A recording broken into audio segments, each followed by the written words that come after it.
time of the Passover feast, a good time of the year, a time of the year for gaining new strength and new inspiration. And yet, something was not right. Some shadow hung over the 12 of us as we followed our beloved Jesus to Jerusalem.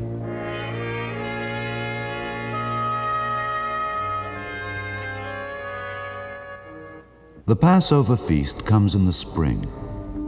It's a Jewish festival that celebrates the freedom of the Jews from Egypt. People were arriving in Jerusalem dressed in their holiday clothes and in a gay holiday mood. All the inns were full. Every home had visiting friends and relatives. People were even camped on the hills outside the city. As Jesus and his disciples moved nearer to Jerusalem, Peter, perhaps more than any of the others, began to feel the weight of Christ's solemnity. Not only was his heart heavy with some unspeakable doubt, but he was also afraid. John. Yes, Peter? Ever since we left Galilee, I felt some fear hanging over us. Don't you feel it? Well, it's true. Jesus seems sad, but... Don't you notice something strange about his actions? No, not really. I mean, nothing unusual. Why, are you suggesting he had a prophecy of some sort? Of danger waiting for us in Jerusalem? Perhaps. But I don't think it has to do so much with us as a group. I don't follow you, Peter. Remember what he said to us before we started out on this journey? There were so many things. You're not referring to the time we tried to stop the children from coming to him? Yes. But all he said was, "Let them come to me. The kingdom of God belongs to those who are like them." I don't see anything unusual about... But didn't you notice something strange when he said that to us? Well, his eyes were very bright. I felt a new, strong purpose in him. Yes. Yes, I felt it too, Peter. You're right. Something is strange. Something is hanging over us. Peter! John! It's your brother Andrew, Peter. Something's wrong. Peter! John! Quickly! What is it, Andrew? Andrew, you look sick. You're pale and trembling. What is it? Oh, Peter, Jesus just spoke to us. You should have heard what he said. What could he have said that would make you feel this way? It was an answer he gave to a request by your mother, John. My mother? Yes. But what could she... It was a request in your behalf, John, and also your brother James. Well, tell me, what did my mother ask of Jesus? Oh, wait, here she comes now. Let her tell it to you herself. Mother, what's happened? John, I've done such an awful thing. I'm so sorry I did it now. Mother, what was it you asked of Jesus? I asked him to place you on his right hand and James on his left when the kingdom of God comes. Mother? Well, she was only thinking of you and your brother, John. Jesus understood. But to ask him to favor James and myself above our brothers... Oh, I realize that now, and I beg the forgiveness of you all. There was some grumbling from us when he heard the request, and that's when Jesus turned his anger on us. He was angry? Yes. He said, "Can't you understand what I've been trying to teach you? If you wish to be great, then stop thinking of ruling or commanding. Live to help others, to serve others, to give your life for others. That is the best I can offer you, the same fate that will come to me." He said that? The same fate that will come to me? Yes. Is that what you heard too, Mother? Yes, John, and more too. What more, Mother?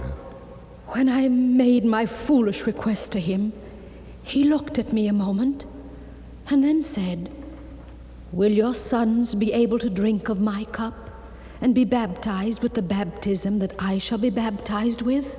What could he mean by that, Peter? Just a moment, Andrew. Mother, what did you reply? I said both of you could. And that's when he said this very strange thing. "We are going up to Jerusalem," he said, "and there the Son of Man will be delivered to the chief priests and the scribes. And Yes. What else did he say? he said that they will condemn him to death and then deliver him to the Gentiles." Peter, I'm afraid. You too, Andrew? You feel it too? There There was another thing he said. I just don't understand it. Tell it to us, Andrew. Jesus said that they will mock him and spit upon him and scourge him and kill him. And after 3 days, he will rise.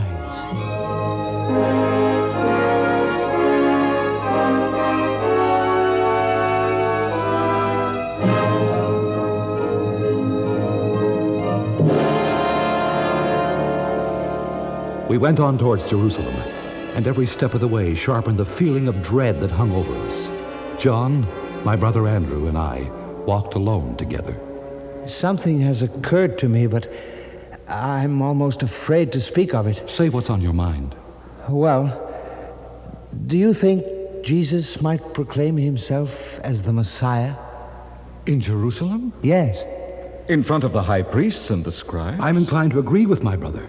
But this is the Passover feast. Precisely, the Feast of Freedom. And would it not be an ideal time to announce that all people can be free, if only they'll really believe in God? You know how Jesus thinks, John.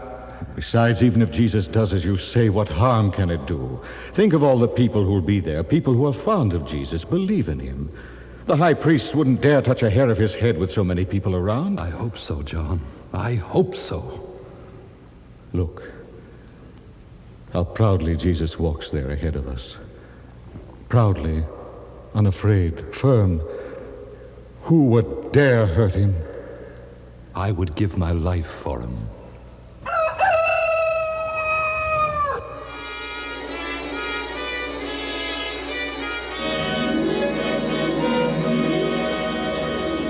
But even as we walked on towards Jerusalem, there was something taking place in the city. A secret meeting between the high priest Caiaphas and his men. Why can't we stop him? Has this Jesus become our chief, that we shake and tremble at the very mention of his name? No, Caiaphas, but he is popular with the people. That's because we've allowed him to go too far. Too much freedom. What would you suggest? Well, it's true. If we try to touch him on the day of the feast, the people might riot. So we must arrest him before the day of the feast. There is another way. Well, what other way? I've been approached by someone who wants to speak with you. Who? I promised not to mention his name just yet, but I can say he is one of the 12. One of the apostles? Jesus' own disciples? Yes, Caiaphas. Get him here. Bring him to me. He will come to us, he said, in his own time. All right. I can wait. For such a treachery, I can certainly wait.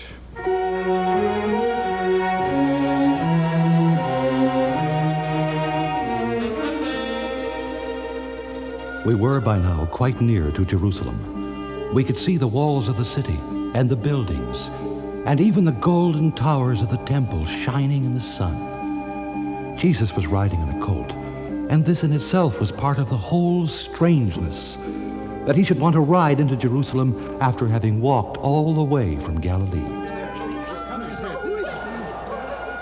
Word had already reached the people that Jesus of Nazareth was coming, and when he appeared before them, a great excitement arose. But Jesus, blessed is he who comes in the name of the Lord. People lined the way. They ran in front of Jesus as he rode on the colt. They threw their cloaks on the ground and cut palm branches and tossed them in Jesus' way. It was a truly glorious greeting.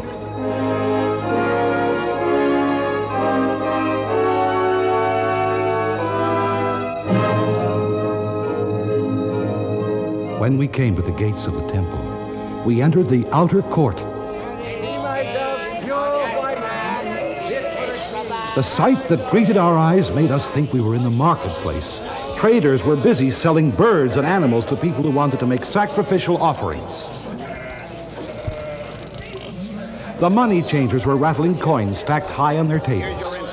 Jesus stood a long time, watching all this, saying nothing. And then suddenly,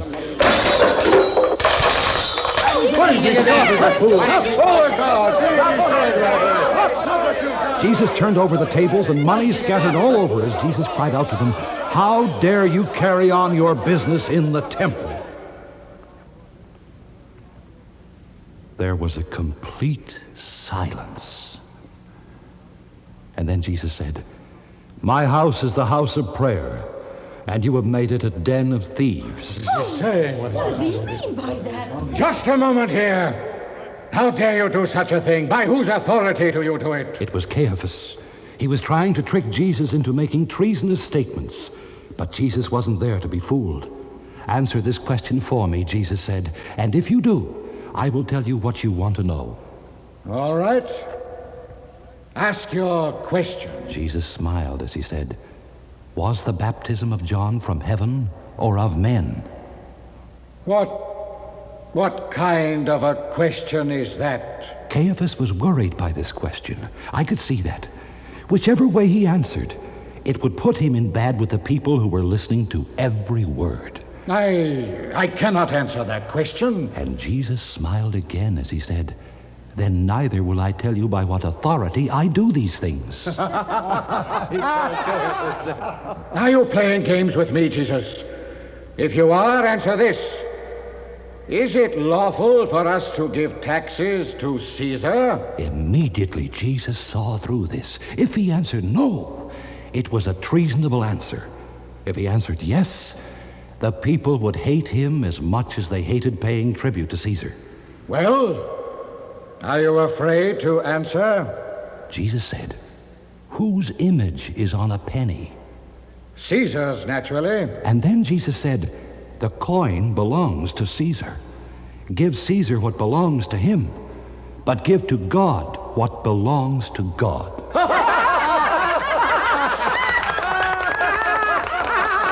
Jesus had caught Caiaphas in his own trap.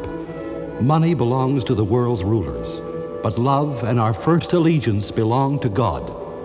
This was what Jesus meant by his answer. Caiaphas saw that he was defeated and left in a great anger. And I felt a chill through my very bones.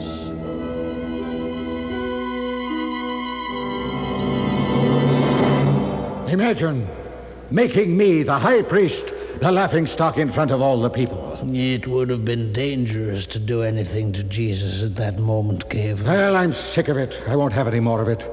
Jesus must be destroyed. He endangers our way of life. Now, where is this, Shh. That might be. Yes, it is he. So, you finally come. And what is your name? Judas Iscariot.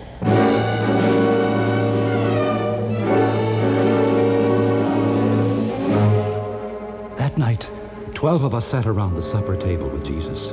An air of uneasiness hung over the room.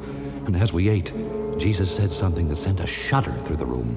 Did you hear what he said, Peter? I think so. He said one of us has betrayed him to those who want to kill him. No, it isn't true. No, it's impossible. But it was true. Jesus said one of us now eating at this table had betrayed him. Is it I, Jesus? Judas had spoken, and Jesus looked at him a moment, and then said directly to Judas, "You have spoken." A great sorrow fell upon us in the room. Judas Iscariot departed. We sat at the table as Jesus broke the unleavened bread and said, "All of you will run away from me tonight. I will be alone." No, Master, never. I protested the loudest, but Jesus turned to me and said, "Peter, you will leave me too. Before the rooster crows tomorrow at dawn, you will deny me 3 times.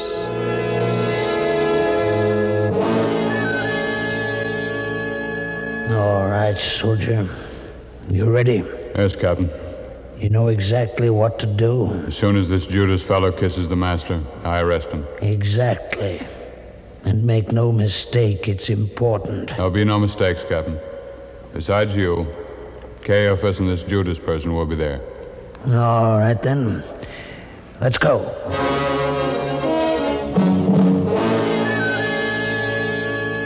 The night had gone badly for us. We had left the room and were in the garden on the Mount of Olives, Gethsemane. Jesus was off by himself, praying, and I was with John, and he saw how depressed I was. Don't brood so, Peter. I can't help it. You heard what Jesus said to me. Yes, this is a strange night. Terribly strange night. Look how Jesus prays. As if he is in agony.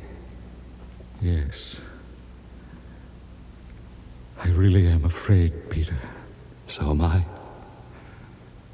But how could Jesus have said to me that I would deny him 3 times? How could he have said that to me? Shh. Do you hear something? Yes. Yes, what is it? Look! Master! Master, I kiss the Master.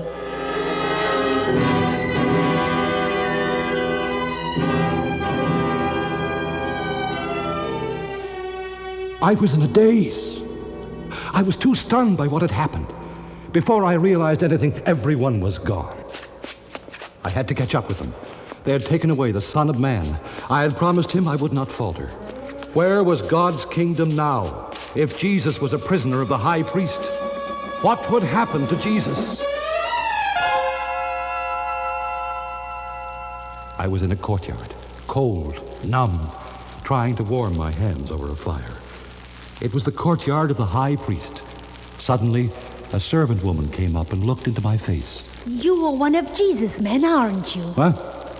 I don't know what you're talking about. I'm sure you are. I'm not. I'm not. I'm sure you are. Guard! Guard, this man is with Jesus! I tell you I'm not. What are you talking about? You talk like a Galilean. I tell you I don't even know this man you're talking about. I don't even... I heard it. We all heard the rooster crowing, as Jesus had said. Just as he said, I would deny him 3 times.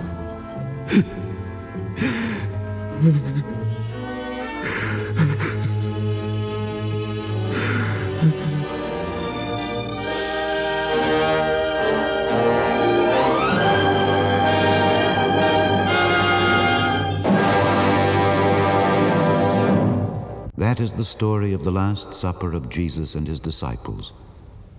When next they ate together, Jesus had suffered at the hands of man and had been raised up by God from the dead. It marked the end of Jesus Christ's life on earth, but the beginning of his life forever after.